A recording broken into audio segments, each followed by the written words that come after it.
बटुक भैरव मन्दिर पाटनको लगनखेल भन्दा केही अगाडि अशोक चैत्यको छेउमा अवस्थित रहेको छ। यो काँसको छाना भएको एक तल्ले प्यागोडा शैलीको मन्दिर हो। यो मन्दिरमा कुनै मूर्ति भने छैन। तीनवटा ढुङ्गाहरूको बीचमा ठुलो ढुङ्गालाई बैठुक भैरव मानिन्छ। यो मन्दिर परिसरमा गणेश, कुमार र कुमारीको मन्दिर पनि रहेको छ।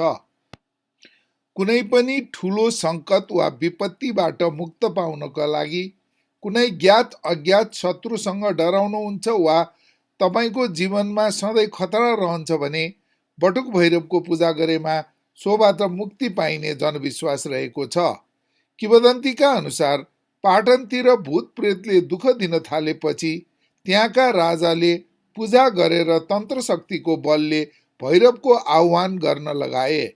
त्यहाँ भैरवले बालकको रूपमा दर्शन दिएर दक्षिण भेगका मानिसहरूको दुःख पीडा निवारण गर्दछु भनी शिला भएर अलप भए र त्यही स्थानमा बटुक भैरवको मन्दिर स्थापना गरिएको भन्ने जनविश्वास रहेको छ।